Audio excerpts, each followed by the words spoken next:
최후 심판의 비유입니다. 이런 비유들이 많이 있죠. 알곡과 가라지의 비유. 알곡과 가라지가 같이 자라는데, 같이 섞여 있는데, 마지막 때에는 알곡은 곳간에, 가라지는 밖에 버려서 불에 살라진다. 또 비슷한 비유가 또 있습니다. 슬기로운 5 처녀들과 또 어리석은 5 처녀의 비유. 신랑 신부 결혼식에 들러리로 참석한 10명 가운데 5명은 참석을 하고 5명은 참석하지 못했다. 또 달란트의 비유도 있습니다. 5 달란트, 2 달란트, 1 달란트를 나눠주는데 주인이 돌아와서 결산할 때 착하고 신실된 종하고 악하고 게으른 종을 나뉘어 가지고 착하고 신실된 종은 주인의 잔치에 참여하고 악하고 게으른 종이라고 청함받은 종들은 바깥 어두운 데서 쫓겨나서 이를 갈게 될 것이다. 또 2 사람이 맷돌을 갈고 있는데 한 사람은 올라가고 한 사람은 버려진다. 또 물고기를 잡아왔는데 좋은 물고기는 담아두고 나쁜 물고기는 버렸더라. 최후 심판의 비유를 그런 식으로 가르쳐 주셨습니다. 오늘은 또 양과 염소가 있는데 양은 오른편에, 염소는 왼편에 서게 되고, 양들은 영원한 생명에 들어가고 염소들은 영원한 형벌에 던져지게 된다. 다 같은 메시지죠. 같이 있는데, 지금은 같이 있는데 때가 되면은 양과 염소로 분리되어지고 알곡과 가라지로 분리되어지고 좋은 물고기와 나쁜 물고기로 또 분리되어지고 신실된 종과 또 그렇지 못한 게으른 종과 이렇게 분리가 되어지고,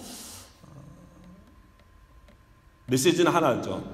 최후 심판의 모습이 여러 가지 있습니다만 그 가운데서 예수님은 마지막 때에는 분리가 되어진다.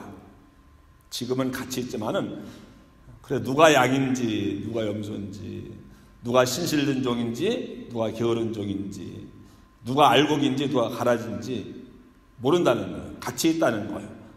알곡도 가라지처럼 생각할 수 있고 또 염소도 양으로 생각할 수가 있고 같이 있는데, 그러나 때가 되면은 심판의 때죠.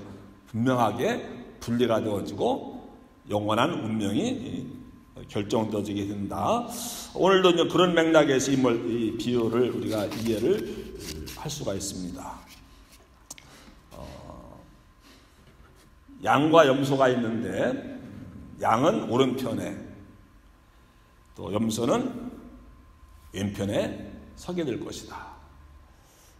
때가 되면 양과 염소를 목자가 이렇게 분리시키듯이 마지막 때에 그렇게 될 것이다. 이런 말씀을 하시고 있습니다. 근데 양과 염소는 여기서 딱 끝나요. 양과 염소를 목자가 분리하듯이 때가 되면은 양과 염소가 분리될 것인데 양은 오른쪽에, 염소는 왼쪽에 설게 될 것이다. 최후 심판의 비유에 등장하는 짐승이 양과 염소인데 딱 그 2절밖에 없어요. 나머지 긴데 거기는 뭐 양은 어떻게 되고 염소는 어떻게 되고 그런 거 없고, 표현을 잘 보시면은 오른편에 있는 자들은 어떻게 되고 누구고 왼편에 있는 자들은 어떻게 되고 누구고 그런 이야기가 계속됩니다. 양들은 어떻게 되고 염소는 어떻게 되고 양들은 어떤 사람들이고 염소는 어떤 사람들이고 그런 설명이 없습니다. 그냥 처음에 이야기 도입할 때에 양과 염소가 있는데 목자가 분리시키듯이 마지막 때는 그와 같을 것이다 하면서 양은 오른편에, 염소는 왼편에 서게 되는데 그 다음부터는 계속 나오는 말씀이 오른쪽에 있는 자들은 또 왼쪽에 있는 자들은 그렇게 표현을 하고 있어요. 양과 염소가 있는데 뭐 어디에 있으면 무슨 뭐 그게 그렇게 대단합니까? 그런데 양들은 오른쪽에 있다는 거예요. 염소는 왼쪽에 있다는 거예요. 근데 오른쪽에 있는 자들은 이렇게 된다는 거예요. 구원받는다는 거예요. 근데 왼쪽에 있는 자들은 이렇게 된다는 거예요. 심판을 받는다는 거예요. 그러니까 양과 염소에만 초점을 맞추면 안 되고 어느 쪽에 서 있는가를 이야기를 하고 있는 겁니다. 오른쪽에 서 있는지 왼쪽에 서 있는지 이 비유가 강조를 하고 있어요. 어느 쪽에 서 있느냐. 우리는 영의정 다음에 좌의정이죠. 우의정이죠. 좌측이 먼저입니다. 좌우를 분별하지 못한다. 우좌를 그렇게 이야기하지 않습니다. 뭐 그런가 하면 또 오른편을 바른 편이라고 하는 것도 있습니다만은, 근데 성경에서는 또 유대적인 사고방식에서는 왼편이 아니라 유교적인 사고방식에서는 왼편이 먼저입니다. 근데 이 성경에서는 오른쪽이 먼저입니다. 그래서 오른쪽에 구원받은 자들이 서 있고 왼쪽에 구원받지 못하는 자들이 서 있다라고 지금도 말씀을 하고 있습니다. 하나는 오른편에 앉게 해주시고 하나는 왼편에 앉게 해달라고 하는 그런 제자들의 부탁도 우리가 알고 있지 않습니까?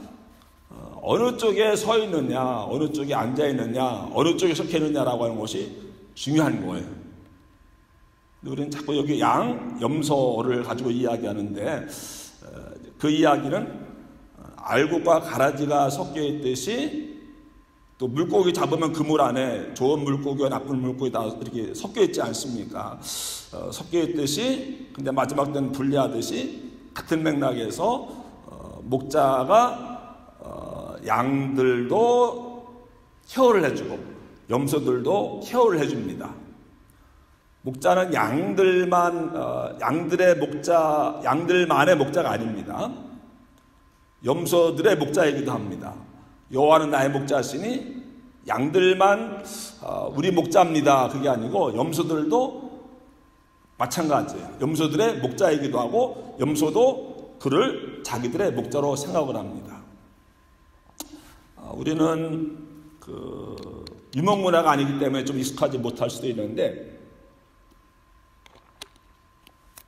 지금 이제 양, 염소를 비유로 든 가장 큰 이유는 평생 같이 있어요.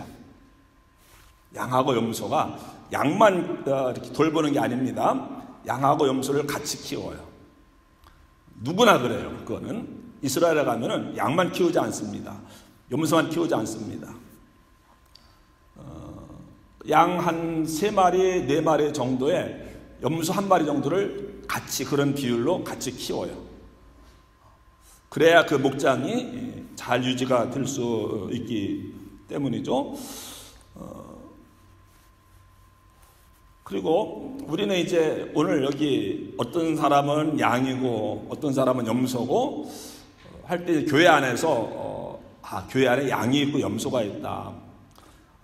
염소는 늘 우리 생각 속에 뭡니까? 늘 뭐 괴롭히고 뿔로 받고 이렇게 나눠지게 하고 상처 주고, 우리 교회 누구는 염소고 누구는 양이고 이제 그렇게 생각을 하잖아요. 근데 오늘 오른편에 서 있는 자들을 양이라고 말씀하셨는데, 오른편에 있는 자들은 어떤 사람들입니까? 남을 힘들게 하고 괴롭게 하고 바도하고 말썽 부리고 고집 부리고 순종하지 않고 따라오지 않고 뭐 이런 이야기 하지 않고, 누구를 양에 비유를 하고 있습니까? 가난한 사람들, 어려운 사람들, 헐벗은 사람들, 병든 사람들, 갇힌 사람들, 불쌍한 사람들을 잘 케어를 해주는 사람들을 양에 비유하면서 그들이 오른편에 서 있다. 우리가 양 같은 사람 했을 때 떠오르는 이미지하고는 다른 거죠. 여기서는 누가 양 같은 사람들입니까?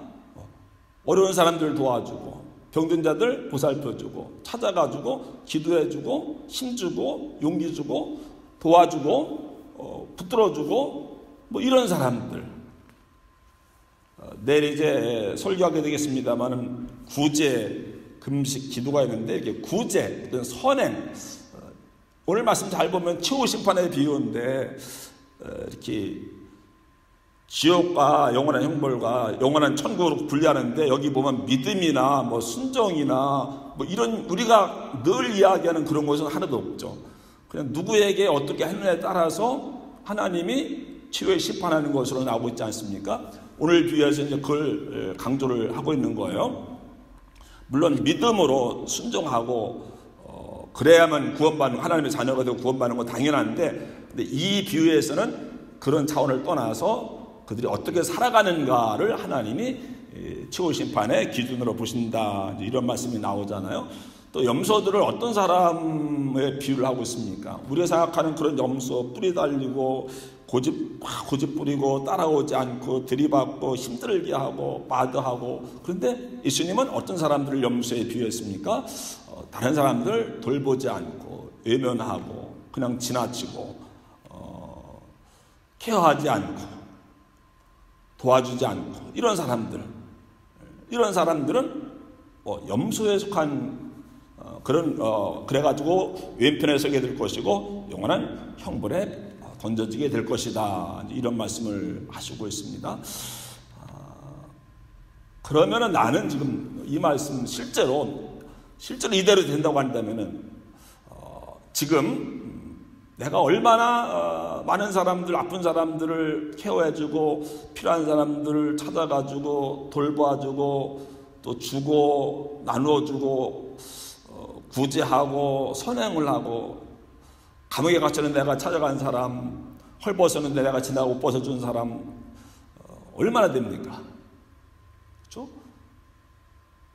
이 말씀을 기준으로 볼 때 나는 양일까 염소일까?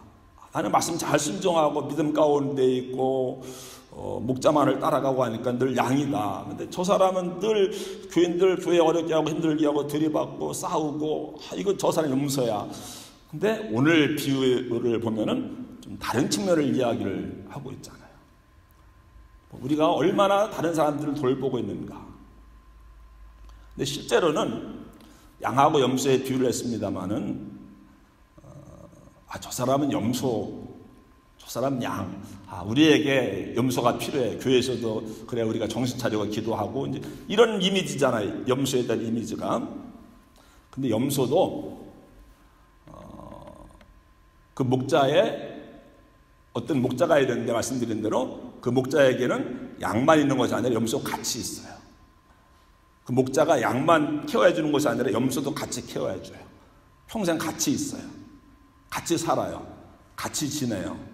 하루 24시간 양들과 같이 있고 하루 24시간 목자와 같이 있어요. 저희가 어렸을 때 그 동네 시골에는 양은 별로 없었어요. 그렇죠. 염소는 키웠어요. 까맣고 수염도 달리고 뿔도 달리고 해서 줄에 매달리고 막 끌어도 안 끌려오고 막 그런 모습. 그래서 이제 길 가다가 이렇게 있으면 피해서 가고 들이박으려고 하니까는 그런 염소에 대한 이미지가 있는데, 이스라엘의 염소들은 전혀 그렇지 않아요. 뿔이 달려있으면 염소고 없으면 양이고 그렇지 않아요. 그런 부분이 없습니다. 순종 잘해요.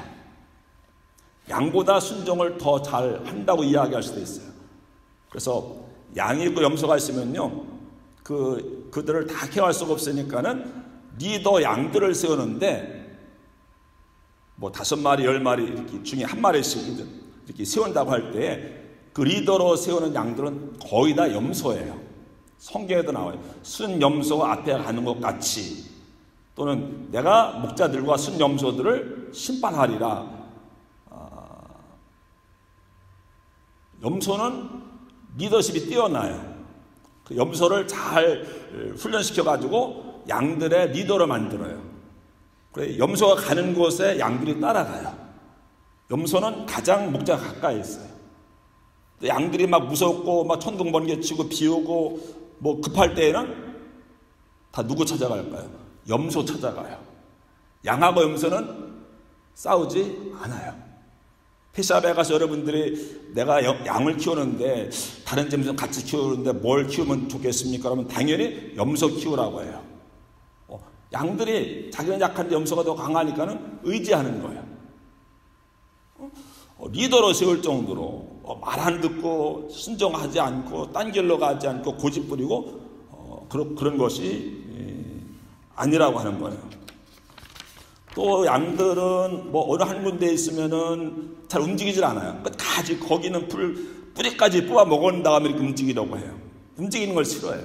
염소는 또 모험심도 있고 움직이기를 좋아하고 또 스트롱하고 그래가지고서 그냥 대강 뜯어먹고 또 다른 데로 가는 거예요. 그게 필요해요. 한 군데서 계속 뜯어먹으면은 뿌리까지 먹으면은 다음에 와가지고 풀이 안 자라는 거예요. 그래 목자에게는 양들이 계속 움직이면서 풀을 먹게 되는데 그 일을 누가 하는 겁니까? 염소가 하니까 염소 따라서 계속 움직여 나가서 그 초장이 이렇게 유지가 될 수 있게 하기 때문에 목자들에게 염소는 정말 중요하고 또 양들을 잘 인도하기 위해서 염소들부터 훈련을 시키는 것을 볼 수가 있습니다. 그렇다고 할 때 염소도 양 못지않게 또는 양보다 더 잘 순종하고 더 목자가 가까이 있고 목자 음성에 귀를 기울이고 또 양들과 싸우지 않는다고 할 때 우리는 어떤가요? 당신은 양입니까? 염소입니까? 라는 질문도 던지는데 또 그렇게 보면은 염소보다 못할 수 있어. 우리는 저 염소는 고집 부리고 힘들게 하고 교회 어렵게 하고 실제 염소는 그런 게 아니에요. 양보다 더 순종자라고 양보다 더 앞에 가고 더 소송하고 또 양들이 어려우면 도와주고 이렇게 하는 그렇다고 할 때 우리는 양보다 염소보다 못하면서 나는 양이고 다른 사람은 염소다. 또 그런 개념은 아닌 것을 우리는 농경문화이기 때문에 목축문화를 이해하지 못해서 오는 그런 것이 있습니다. 아무튼 여기 목자가 양들을 어떻게 케어하는가를 잘 보세요. 여기 병들고 헐벗고 굶주리고 갇혀있고 가난하고 이건 양의 모습이죠. 정말 양 불쌍하잖아요. 뭐 할 수 있는 게 아무것도 없잖아요. 근데 그런 그들을 잘 돌봐주고 잘 인도해주고 잘 보살펴주고 또 필요한 것을 공급해주고 그걸 누가 합니까? 목자가 하잖아요. 목자의 마음은 어떤 겁니까? 하나의 컴패션, 긍휼히 여기는 마음이에요. 불쌍히 여기는 마음이에요. 사람들끼리는 여러분 긍휼히 여기는 마음, 불쌍히 여기는 마음 가지고는 안 되죠. 그것 가지고 결혼하지 않습니다. 사랑하는 마음이 있어야 결혼을 하게 되고 하나가 되고 상대방을 위해서 희생하게 되고 그냥 불쌍하다고 결혼하면은 그건 아니잖아요. 근데 또 이제 남자와 여자의 관계에서는 내가 사랑하면 또 사랑을 줘요. 그렇죠? 근데 목자와 양의 관계는 그런 사랑의 관계는 아니고 긍휼히 여기는 관계예요. 내가 다 쏟아 부어줘야지 뭘 기대하거나 뭐 이런 거 하면은 목자와 양의 관계가 유지될 수가 없더라고요. 그래서 목자가 양에 대해서 갖는 것은 컴패션이에요. 긍휼히 여기는 마음이에요. 그러니까 사람이지만은 짐승이지만은 돌봐주는 거예요. 책임져 주는 거예요. 인도를 해주는 거예요. 목자의 마음은 긍휼히 여기는 마음이에요. 그래서 오병의 기적을 행하실 때 예수님도 힘들어요. 나도 힘든데 그래서 다 피해가지고 한적한 곳에 갔는데 사람들이 오는 거예요.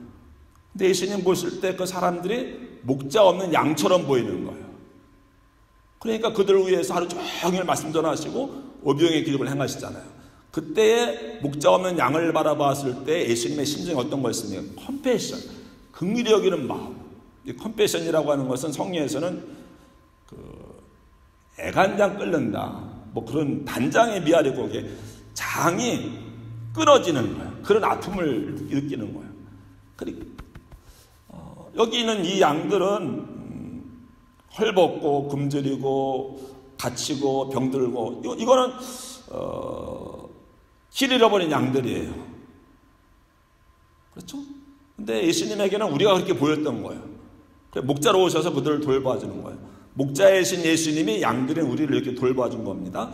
그런데 예수님 오늘 말씀하시기를 내가 너희를 목자가 되어서 돌봐주고 케어해주고 너희들을 살펴주고 인도하고 채워주고 하는 것처럼 너희들도 다른 사람들을 그렇게 하라. 너희들도 다른 사람들에게 길 잃어버린 양들에게 불쌍한 영혼들에게 그들의 목자가 되어서 내가 너희에게 목자인 내가 양인 너희들에게 해주지 않았냐? 너희들도 다른 사람들에게 목자로서 그렇게 해주라. 그래야만 오른편에 서게 될 것이다. 양은 뭐 의인이고 염소는 악인이고 자꾸 그런 도식에 이렇게 사로잡히지 마시고, 왜냐하면은 염소도, 우리는 양과 염소를 구분하려고 하는데 염소도 하나님 앞에 제물로 바쳐요. 양만 바치는 게 아닙니다. 양과 염소를 같이 제물로 바쳐요. 양, 염소, 소, 비둘기, 이게 하나님 앞에 바치는 제물이잖아요. 그 중에 하나가 염소예요. 염소는 사악한 짐승, 말 안 듣고 이런 게 아닙니다.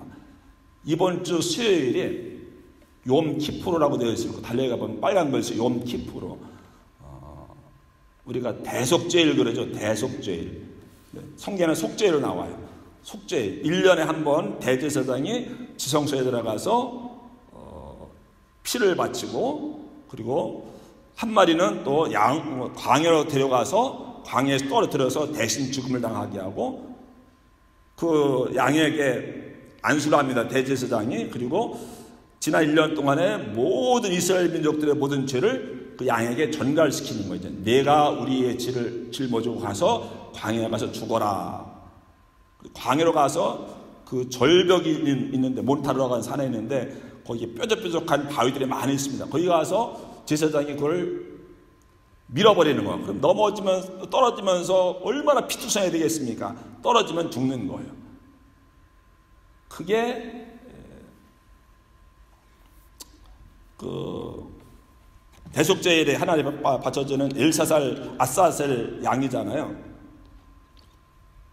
인류의 모든 사람들의 죄를 대신 짊어지고 죽는 양. 근데 그 양이 아니고 염소예요. 아사셀 염소예요. 염소에다가 죄를 전가시키는 거예요. 유월절 어린 양이시죠. 예수님 또 아사셀 양인데 우리가 아사셀 양이라고 이야기하지만 사실은 염소예요. 염소.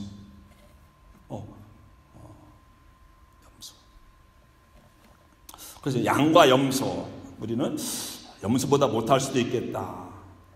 근데 하나님 우리의 목자가 되시고 우리가 양인데 하나님 우리를 케어해 주듯이 헐벗고 굶주리고 병들고 갇혀있고 불쌍하고 그런 것처럼, 그런 잃어버린 목자 없는 양 같은 우리를 와서 케어해 주셨던 것처럼 우리도 다른 사람들을 그렇게 케어해 줄 때 그 사람들이 진짜 양이고 진짜 하나님을 목자로 섬기는 사람이고 그들이 영원한 생명에 들어간다.